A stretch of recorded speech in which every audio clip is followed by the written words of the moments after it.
Hey, this is Jose with Compressive Tuning, and today we are going to be installing our XTI-Fender Kit. We have our car jacked up, and we're going to start by removing the fender liners from both the driver's side and passenger side. There's tons of pop clips here, so let's grab our pry tools and get started. The fender kit that we're going to be using today is our fiberglass reinforced plastic version with a carbon fiber insert that is currently taped off. We had this fender kit prepared for paint.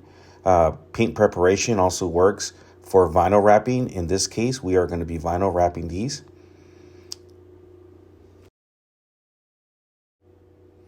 As I mentioned earlier, each fender liner has a good amount of pop clips. We have removed this fender liner here, and we continue to remove pop clips from around and underneath the front bumper area as well. The front bumper will be removed, as this will make it easier to access points of the headlights that also require to be either unscrewed or removed in order to be able to properly fit our fender kit. We're also going to remove these fender shrouds here. These are factory fender shrouds.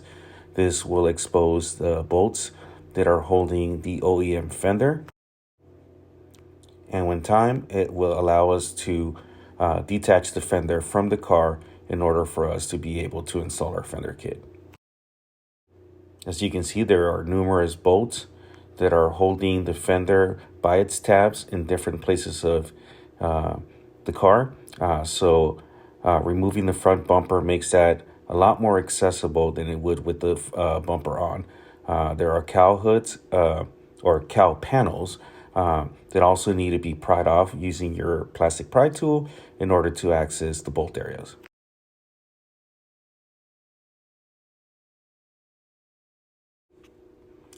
Make sure to keep your factory bolts and pop clips, as you will be reusing them the same way you would with these OEM fenders on your new fender kit.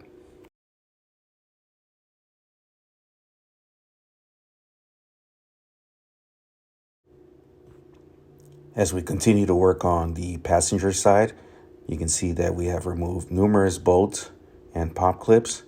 It's important to note that these will be reused, as mentioned earlier. Some of these pop clips may be dry and brittle, so be careful extracting them. We always recommend, whether you are replacing panels or not, to have extra pop clips. Amazon has a great deal on pop clips for universal use that are really handy to keep around the shop. In case you do break one, it's great to have them in hand and be able to replace pop clips as needed. The fender kit does come with mesh for the fender cutouts. If you like to install these, make sure you do these before you install your fenders, because after that you won't have access to them. We now have our fenders installed. My buddy Will and I will be inspecting to make sure that we are aligning the fenders to the lines of the car, as well as closing in on the gaps of our hood. This is time consuming. As you can see, we worked until sunset. It's always recommendable to take the car into a professional body shop if this installation may be out of your skill level. It is labor intensive, and it does require a lot of attention to line up the body lines properly.